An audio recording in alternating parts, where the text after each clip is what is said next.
ಮಂಡ್ಯದಲ್ಲಿ ನಿಖಿಲ್ ಕುಮಾರಸ್ವಾಮಿ ಸ್ಪರ್ಧೆ ಇಲ್ಲ ಅನ್ನೋದು ಖಚಿತವಾಗ್ತಾ ಇದೆ. ಹಾಗಾಗಿ ಯಾರು ಬೇಕಾದರೂ ಆಗ್ಬೋದು ಅಂತ. ಬಟ್ ದೇವೇಗೌಡರು ಹೇಳ್ತಾರೆ ಅಲ್ಟಿಮೇಟ್ಲಿ ಅಲ್ಲಿ ಏನಾಗುತ್ತೆ ಎತ್ತ, ನಾವು ನಿಲ್ತೀವ, ಯಾರು ನಿಲ್ತಾರೆ, ಏನು ಎತ್ತ ಅನ್ನೋದು ಮೋದಿನೇ ತೀರ್ಮಾನ ಮಾಡ್ತಾರೆ ಬಿಡಿ ಅಂತ ಅವ್ರು ಅಂದಿದ್ದಾರೆ. ಈ ಮಧ್ಯೆ ತುಮಕೂರಿನಿಂದ ಸೋಮಣ್ಣ ಸ್ಪರ್ಧೆ ಮಾಡಬೇಕು ಅಂತ ಹಾಲಿ ಸಂಸದ ಇನ್ನೂ ಇದ್ದಾರೆ, ಅವರು GS ಬಸವರಾಜ್ ಹೇಳ್ತಿದ್ದಾರೆ. ಮಾಧುಸ್ವಾಮಿ ಮಾಡಿದ್ರೆ ನಾನು ಕೆಲಸ ಮಾಡಲ್ಲ, ಅವ್ರನ್ನ ಸೋಮಣ್ಣನ ಹೊರಗಡೆ ಅವರು ಅಂತೆಲ್ಲ ಕರೆಯೋಕ್ಕಾಗಲ್ಲ. ಅವರು 3 ಸರಿ ಕ್ಷೇತ್ರಕ್ಕಾಗಿ ಎಲೆಕ್ಷನ್ ಅಲ್ಲಿ ಓಡಾಡಿದ್ದಾರೆ. ಮತ್ತೆ ಮಾಧುಸ್ವಾಮಿ ಕರ್ನಾಟಕ ರಾಜ್ಯದ ಒಳಗಡೆ ಇರೋರ್ನ ಹೊರಗಡೆ ಅವರು ಅಂತ ಕರೆದ್ರಾಗಲ್ಲ, ಪಕ್ಷದವ್ರನ್ನ ಮತ್ತೆ ಪಕ್ಷದವ್ರನ್ನ ಹಂಗಾದ್ರೆ ಆಗಲ್ಲ.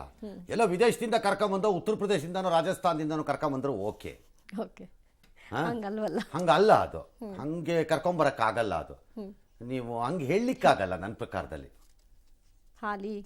ಅಲ್ಲ, ಅವ್ರು ಹೊರಗಡೆ ಅವರು ಏನು ಹೊರಗಡೆ ಅವರು, ಹಾಗಾದ್ರೆ ನೀವು ಬೆಂಗಳೂರಿಗೆ ಬಂದಾಗ ನೀವು ಬೆಂಗಳೂರು ಹೊರಗಡೆ ಅವರು, ಹಂಗಾಗಲ್ಲ ಅದು. ಬೇರೆ ರಾಜ್ಯದಿಂದ ಬಂದರೆ ಹೊರಗಡೆಯವ್ರು ಯಾಕೆ ಬರಬೇಕು? ವಲಸೆ ಪಾಲಸೆ ಇವೆಲ್ಲ ಕತೆ. ರಾಜ್ಯದ ಒಳಗಡೆನೆ ನೀವು ಅದನ್ನು ಹೇಳೋದಾದ್ರೆ ನಾಳೆ ಕಾನ್ಸ್ಟಿಟ್ಯೂನ್ಸಿ ಟು ಕಾನ್ಸ್ಟಿಟ್ಯೂನ್ಸಿ ಯಾರು ಮೂವೇ ಆಗಲ್ಲ, ಹಂಗಾರೆ ಟ್ರೀಟ್ ಮಾಡಬೇಕಾಗುತ್ತೆ. ಹೇಗಾಗತ್ತದು? ಹಂಗಾಗಲ್ಲ.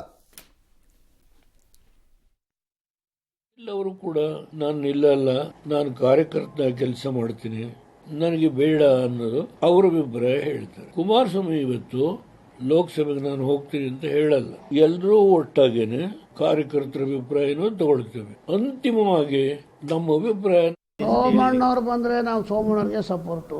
ಒಬ್ಬರಿಗೆ ಯಾರನ್ನ ಕೊಟ್ಟರೆ ಜಿಲ್ಲಾಧ್ಯಕ್ಷರನ್ನ ಕೂಡ ಹೋರಾಟ ಮಾಡ್ತಾವ್ರೆ, ಅವ್ರಿಗೆ ಕೊಟ್ರೆ ಅವ್ರಿಗೆ ಕೂಬೇಕು, ನಮ್ದೇನಿಲ್ಲ. ಮಾಧುಸ್ವಾಮಿ ಹೆಸರು ಪ್ರಸ್ತಾಪ ಮಾಡಲ್ಲ, ಅಲ್ಲಿಂದವ್ರು ನಾನೇನು ಮಾಡೋದು. ಇನ್ನು ಬಿಜೆಪಿ ಶಾಸಕ ST ಸೋಮಶೇಖರ್ ಹೆಚ್ಚು ಕಡಿಮೆ ಕಾಂಗ್ರೆಸ್ ಕಡೆ ಮುಖ ಮಾಡಿರೋ ಹಾಗೆ ಕಾಣಿಸ್ತಾ ಇದೆ. ಕಾರಣ ನಿನ್ನೆ ಬಿಜೆಪಿ ಶಾಸಕಾಂಗ ಪಕ್ಷದ ಸಭೆ ಗೈರಾಗಿದ್ರು. ಇವತ್ತು ಕಾಂಗ್ರೆಸ್ ಅಭ್ಯರ್ಥಿ ಪುಟ್ಟಣ್ಣ ಪರವಾಗಿ ಬಹಿರಂಗವಾಗಿ ಪ್ರಚಾರ ಮಾಡಿದ್ದಾರೆ. ಇಂದು ಸದನಕ್ಕೆ ಬಂದ ST ಸೋಮಶೇಖರ್ ಅವರ ಜೊತೆಗೆ ಆರ್ ಅಶೋಕ್ ಪ್ರತ್ಯೇಕವಾಗಿ ಮಾತನಾಡಿದ್ದಾರೆ. AP ರಂಗನಾಥ್ ಅವರು ಬಿಜೆಪಿ ಅಭ್ಯರ್ಥಿಯಲ್ಲ, ಕಳೆದ ಚುನಾವಣೆಯಲ್ಲಿ ನನ್ನ ವಿರುದ್ಧ ಪಿತೂರಿ ಮಾಡಿದ್ರು, ಅಂಥವರ ವಿರುದ್ಧ ನಾನು ಯಾಕೆ ಪ್ರಚಾರ ಮಾಡಲಿ, ಪುಟ್ಟಣ್ಣ ಪರ ಪ್ರಚಾರ ಮಾಡಿದ್ರೆ ತಪ್ಪೇನು ಅಂತ STS ಕೇಳಿದ್ದಾರೆ. ಇದುವರೆಗೂ ಕೂಡ ಬಂದು ನಾ ಬಿಜೆಪಿ ಶಾಸಕರು ನೀವು ಕ್ಯಾನ್ವಾಸ್ ಮಾಡಿ ಅಂತ ಯಾರು ಕೂಡ ಕೂಗ್ಲಿಲ್ಲ. ಪುಟ್ಟಣ್ಣ ಬಂದು ಅಪ್ರೋಚ್ ಮಾಡಿದ್ರು, ನಾ ಮೀಟಿಂಗ್ ಮಾಡ್ತಾ ಲೈಯಿಂಗ್. ತನ್ನ ಅನುಕೂಲಕ್ಕೆ ತಕ್ಕಂತೆ ಅವರು ವಾದವನ್ನು ಮಂಡಿಸ್ತಿದ್ದಾರೆ. ಅವರಿಗೆ ಕಾಂಗ್ರೆಸ್ಗೆ ವಾಪಸ್ ಹೋಗಬೇಕು ಅನ್ನೋ ಇಚ್ಛೆ ಇದ್ದಂಗಿದೆ. ಅದರ ಹೆಸರಿನಲ್ಲಿ ತನ್ನ ಕ್ಷೇತ್ರಕ್ಕೆ ಒಂದಿಷ್ಟು ಸಹಾಯವನ್ನು ನೆರವನ್ನು ಪಡ್ಕೊಳ್ಳೋದು, ನೆಮ್ಮದಿಯ ಕಾಲ ಕಳೆಯೋಣ ತೀರ್ಮಾನಕ್ಕೆ ಬಂದಾಗಿದೆ. ಹೋಗಕ್ಕಾಗಲ್ಲ, ಹೋಗಕ್ಕಾಗಲ್ಲ. ಯಾಕಂದ್ರೆ ಹೋಗಬೇಕು ಅಂತಂದ್ರೆ ಕಷ್ಟ, ಈಗ ರಿಸೈನ್ ಮಾಡಬೇಕು. ಅವ್ರಿಗೆ ಧೈರ್ಯ ಇಲ್ಲ, ರಿಸೈನ್ ಮಾಡಿಬಿಟ್ಟು, ಯಾಕಂದ್ರೆ ಜೀವರಾಜ್ ಆಳ್ವ ಥರ ಅಲ್ಲ ಅದು, ರಿಸೈನ್ ಮಾಡಿಬಿಟ್ಟು ಹೋಗಿ ಕಾಂಗ್ರೆಸ್ಸಿಂದ ಕಂಟೆಸ್ಟ್ ಮಾಡಿ ಗೆದ್ದು ಕಾಂಗ್ರೆಸ್ಗೆ ಸೇರ್ಬೋದು, ತಪ್ಪಲ್ಲ. ಇಲ್ಲೇ ಇದ್ರೆ ಎಕ್ಸ್ಪೆಲ್ ಮಾಡಿದ್ರೆ ಅಕ್ಕಿನೂ ಉಳಿತು, ನೆಂಟರು ಸಿಕ್ಕಿದ್ರು ಅಂತ ಆಗತ್ತದು. ಆ ಲೆಕ್ಕಾಚಾರದಲ್ಲಿ ಅವ್ರು ಮಾಡ್ತಿದ್ದಾರೆ. ನನಗೆ ಅವ್ರದ್ದು ಬಹಳ ದೊಡ್ಡ ಪಕ್ಷನಿಷ್ಠೆ ಆಧಾರಿತ ಅಂತ ನನಗೇನು ಕಾಣಿಸ್ತಾ ಇಲ್ಲ. ಈ ಮಧ್ಯೆ DK ಶಿವಕುಮಾರ್ ಅವರಿಗೆ ಲೋಕಾಯುಕ್ತ FIR ಹಾಕಿದೆ. ಅದು ಬಿಡಿ, ಅದು FIR ಹಾಕಿದೆ, ಅದು ಚಾಲೆಂಜ್ ಆಗುತ್ತೆ, ಕೋರ್ಟಲ್ಲಿ ಡಿಸೈಡ್ ಆಗುತ್ತೆ. ಸರ್ಕಾರ ವಿಡ್ರಾ ಮಾಡಿದೆ, but there is already in existing FIR.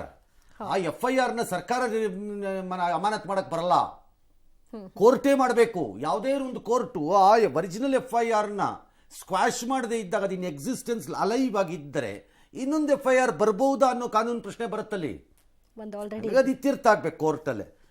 ಇವತ್ತು ಅಸೆಂಬ್ಲಿನಲ್ಲಿ ಏನೋ ಕೊಬ್ಬರಿ ವಿಚಾರ, ಅದು ಇದು ಡ್ಯಾಶು ಸುಳ್ಳು ಭಾಷಣ, ಅದೆಲ್ಲ ಒಂದಷ್ಟೇ ಚಟಪಟ ಮಾಡಿದ್ರಂತೆ. ಕನ್ನಡ ಭಾಷಾ ಅಭಿವೃದ್ಧಿಗೆ ತಿದ್ದುಪಡಿ ವಿಧೇಯಕವನ್ನು ಮಂಡಿಸಿದ್ದಾರೆ. ಬಸವರಾಜ ಹೊರಟ್ಟಿ ಅವರು ಇವತ್ತು ಲಿಮ್ಕಾ ಬುಕ್ ಆಫ್ ರೆಕಾರ್ಡ್ಗೆ ಹೋಗಿದ್ದಾರೆ. ಯಾಕೆ ಅಂತಂದರೆ ಹೈಯೆಸ್ಟ್, ಅತಿ ಹೆಚ್ಚು ವರ್ಷ ಶಾಸಕರಾಗಿ ಅವರು ಇದ್ದಾರೆ ಅಂತ ಹೋಗಿದ್ದಾರೆ. ಅವ್ರನ್ನ ಪಕ್ಷಾತೀತವಾಗಿ ಎಲ್ಲರೂ ಅಭಿನಂದಿಸಿದ್ದಾರೆ.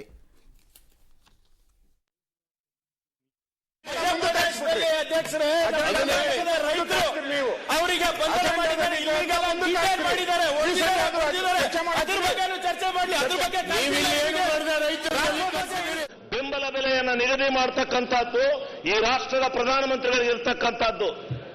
DK ನಮ್ಮ ಜನಕ್ಕೆ ಅನ್ನ ಭಾಗ್ಯಕ್ಕೆ ಮೋಸ ಮಾಡ್ತಿರೋದನ್ನ ನೀವೇ ಸಾಕ್ಷಿ ಕರೆಸಿದ್ರಿ. ಈಗ ಅಲ್ಲಿ ಪ್ರಿಯಾಂಕ್ ಖರ್ಗೆ ಹೇಳ್ತಿದ್ರು ರೈತರ ಬಂಧನ ಪ್ರಕರಣ ಯಾಕೆ ಬಂಧಿಸಿದ್ರು. ಯಾರ ಸರ್ಕಾರದಲ್ಲೂ ರೈತರ ಬಂಧನ ಆಗೇ ಇಲ್ವಾ? ರೈತರ ಪ್ರತಿಭಟನೆಯನ್ನು ಹತ್ತಿಕ್ಕೇ ಇಲ್ವಾ? ರೈತರ ಪ್ರತಿಭಟನೆಗೆ ದಿಕ್ಕೆತ್ತು ತಪ್ಪಿಸಿಲ್ವಾ? ಬೆಂಗಳೂರಿಂದ ಹೊರಗಡೆಯಿಂದ ಬರ್ತಾ ಇದ್ದಿದ್ದು ಬಸ್ಗಳನ್ನ ಅಲ್ಲಲ್ಲೇ ತಡೆದು ಕಳಿಸಿಲ್ವಾ? ಯಾರು ಒಬ್ಬರು ಹೇಳ್ರಪ್ಪ ನೋಡೋಣ. ಆ ಪ್ರಯತ್ನ ಆಗೇ ಯಾರು ಒಬ್ರು ಹೇಳ್ರಪ್ಪ, ಇನ್ಕ್ಲೂಡಿಂಗ್ ಕಾಂಗ್ರೆಸ್. ಪ್ರಿಯಾಂಕ್ ಖರ್ಗೆ ಬಿಡಿ, ಅವ್ರಿಗೆ ಅನುಭವ ಇದೆಯೋ ಇಲ್ವೋ ನಮ್ಗೆ ಗೊತ್ತಿಲ್ಲ, ಅವ್ರಿಗೆ ಇತ್ತೀಚೆಗೆ ಅಧಿಕಾರ ಜಾಸ್ತಿ ಬಂದಿರೋದು. ಓಕೆ, ಹಾಂ, ಹೇಳಿ ನೋಡೋಣ ಯಾರು ಒಬ್ರು. ನಾನು ಕೊಡ್ಲಾ ಡೀಟೇಲ್ಸ್ನ? ಯಾವಾಗ ಎಷ್ಟು ಸರಿ ಆಗಿದೆ? ಅದಕ್ಕೆ ಆವಾಗ ನಾನು ಒರಿಜಿನಲಿ ಹೇಳಿದ್ದು, ರೈತ ಹೋರಾಟವನ್ನು ಆಯಾ ಕಾಲಘಟ್ಟದಲ್ಲಿ ಆಯಾಯ ದಿನಕ್ಕೆ ಸಮಯಕ್ಕೆ ಸರಿಯಾಗಿ ಅವತ್ತು ಸ್ಥಾಪಿತ ಪಕ್ಷಗಳು ತಮ್ಮ ಲಾಭಕ್ಕೆ ಹೇಗೆ ಬೇಕೋ ಹಾಗೆ ತಿರುಚುತ್ತಲೂ ಬೆಂಬಲಿಸುತ್ತಲೂ ತಮಗೆ ಬೇಕಾದ ರೀತಿ ಅನುಕೂಲವಾಗುವಂತೆಯೂ ವರ್ತಿಸಿವೆ. ಇದು ರಾಜಕಾರಣ. ಕಾಂಗ್ರೆಸ್ಸಿನ ಬಹುದೊಡ್ಡ ಇದೇ ಮಲ್ಲಿಕಾರ್ಜುನ ಖರ್ಗೆ ಅವರು ಅತ್ಯಂತ ಪ್ರೀತಿಯಿಂದ ಇದ್ದಂಥ ಚೀಫ್ ಮಿನಿಸ್ಟರ್ ಆಗಿದ್ದಂಥ ಗುಂಡೂರಾಯರ ಸರ್ಕಾರದಲ್ಲಿ ರೈತರು ದಂಗೆ ಎದ್ದಿರಲಿಲ್ವಾ? ಯಾಕೆ ಪ್ರಿಯಾಂಕ ಖರ್ಗೆಗೆ ಆ ಹಿಸ್ಟ್ರಿ ಗೊತ್ತಿಲ್ವೇನೋ? ನೆಕ್ಸ್ಟ್ ಜನರೇಷನ್ ಅಲ್ವಾ, ಹಂಗಾಗಿ ಅವ್ರಿಗೆ ಗೊತ್ತಿಲ್ಲ ಮೋಸ್ಟ್ಲಿ. ಯಾಕೆ ಬೇಕಾ ಹಳೆ ಕಥೆಗಳು? ಅವಾಗ ಏನೇನು ಹತ್ತಿಕ್ಕಿದ್ರು ಅವತ್ತಿನ ರೈತ ಹೋರಾಟಗಳನ್ನು ಅಂತ ಯಾರಿಗಾರು ಹೇಳೋಣ ಕರೆಸಿ? ಹಿಂದಿಂದೆಲ್ಲ ಮರ್ತು ಬಿಡ್ತಾರೆ ಎಲ್ಲ ಅಷ್ಟೇ. ಅದಕ್ಕೆ ಹೇಳಿದ್ದು ನಾನು ಆರಂಭದಲ್ಲಿ ಅದನ್ನು. ಎಸ್, ಮೊನ್ನೆ ಎಲ್ಲ ಕಾಂಗ್ರೆಸ್ ಸರ್ಕಾರದ ಅವಧಿಯಲ್ಲಿಯೂ ಕೂಡ 40% ಕಮಿಷನ್ ದಂಧೆ ನಡೀತಾ ಇದೆ ಅಂತ ಆರೋಪ ಮಾಡಿದ್ರು ಗುತ್ತಿಗೆದಾರ ಕೆಂಪಣ್ಣ ಅವರು. ಇವತ್ತು ಉಲ್ಟಾ ಹೊಡೆದಿದ್ದಾರೆ. ಸಣ್ಣ ಗುತ್ತಿಗೆದಾರರಿಗೆ 600 ಕೋಟಿ ಹಣವನ್ನ ಯಾವುದೇ ಕಮಿಷನ್ ಪಡೆಯದೆ ರಾಜ್ಯ ಸರ್ಕಾರ ಬಿಡುಗಡೆ ಮಾಡಿದೆ ಅಂತ ಹೊಗಳಿದ್ರು. ಮತ್ತೊಂದು ಕಡೆ ಪರ್ಸೆಂಟೇಜ್ ಪ್ರಮಾಣ ಇಳಿಮುಖವಾಗಿದೆ, ನಾನು ಯಾವುದೇ ಸರ್ಕಾರಕ್ಕೆ ಕ್ಲೀನ್ ಚೀಟ್ ಕೊಡಲ್ಲ ಅಂತ ಕೂಡ ಹೇಳಿದ್ದಾರೆ. ಅಯ್ಯೋ, ನೀವು ಕೊಡ್ತೀರೋ ಬಿಡ್ತೀರೋ ಬಿಡ್ರಿ, ನನಗೆ ಅರ್ಥ ಆಗ್ತಿಲ್ಲ ಇವ್ರದ್ದು, ಈ ಕಾಂಟ್ರಾಕ್ಟರ್ ಅಸೋಸಿಯೇಷನ್ ಅಧ್ಯಕ್ಷದ್ದು. ನೀವೇನು ಗೌರ್ನಮೆಂಟ್ ಏಜೆನ್ಸಿನ ಲೆವೆಲ್ ಆಫ್ ಕರಪ್ಷನ್ ಅನ್ನು ಗ್ರೇಡ್ ಮಾಡೋಕ್ಕೆ your chief inspector of corruption level analysis ಲ್ಯಾಬೊರೇಟರಿನ ಹೇಳ್ತು ಅಂದಾಗ ಹೇಳ್ತು, ಇಳೀತು ಅಂದಾಗ ಇಳಿಯೋಕ್ಕೆ ಯಾರು ಹೇಳ್ದವರು? ನಿಮಗೆ ಎದ್ದಿದ್ದು ಯಾವತ್ತಾರು ಇಳಿಯತ್ತೇನ್ರಿ ಈ ದೇಶದಲ್ಲಿ? ಕರಪ್ಷನ್ ಈ ದೇಶದಲ್ಲಿ ಯಾವತ್ತಾರು ಇಳಿಯತ್ತ? ಅನುಕೂಲಕ್ಕೆ ತಕ್ಕಂತೆ ಮಾತಾಡ್ತಿರಲ್ಲ ಸುಮ್ಮನೆ ಎಲ್ಲರೂ. ಈ ದೇಶದಲ್ಲಿ ಯಾವತ್ತಾರು ಮೇಲಕ್ಕೆ ಹೋಗಿದ್ದು ಕೆಳಗಿಳಿಯತ್ತ? ಅದೇ ಇಳಿಯಲ್ಲ ಅಂದಮೇಲೆ ಹೇಸಿಗೆ ತಿಂದಿರೋ ನಾಲ್ಗೆ ಕೆಳಗಿಳಿಸತ್ತ ಯಾವತ್ತಾದ್ರೂ? Why this drama? Even contractor association appears to be political drama ಆಡ್ದಂಗೆ ಕಾಣುತ್ತೆ ನನಗೆ. ಯಾಕೋ ಒಳ್ಳೆ ದಿನಕ್ಕೆ ಒಂದೊಂಥರ ಆಟ ಆಡ್ತಾ ಇರ್ತೀರಿ. If you don't have a sense of stability in talking, don't talk. ಮಾತಾಡ್ಬಿಡಿ, ಬಿಟ್ಬಿಡಿ. ಇಳೀತು ಏರ್ತು ಇಳೀತು ಅಂತ ಹೇಳಿದಾಗೆಲ್ಲ ಡಾನ್ಸ್ ಮಾಡಕ್ಕಿಲ್ಲಿ. ಗಿರಿನಗರದ ವಾಗ್ದೇವಿ ಇಂಟಿಗ್ರೇಟೆಡ್ ಶಾಲೆಯ ಲೈಸೆನ್ಸ್ ನವೀಕರಣವಾಗದ ಬಗ್ಗೆ ಫೆಬ್ರವರಿ 9ನೇ ತಾರೀಕು ಬೆಳಕು ಕಾರ್ಯಕ್ರಮದಲ್ಲಿ ಪ್ರಸಾರ ಮಾಡಲಾಗಿತ್ತು. ಕಳೆದ 3 ವರ್ಷಗಳಿಂದ ಬಿಇಒ ಕಚೇರಿಯಾಗಿ ಡಿಡಿಪಿಐ ಕಚೇರಿಯಾಗಿ ಅಲಿತಾ ಇದ್ದೀವಿ, ಪ್ರಯೋಜನ ಆಗಿಲ್ಲ ಅಂತ ಹೇಳ್ಕೊಂಡಿದ್ರು. ಬೆಳಕು ಕಾರ್ಯಕ್ರಮದ ಮೂಲಕ ಡಿಡಿಪಿಐಗೆ ಮನವಿ ಮಾಡಲಾಯಿತು.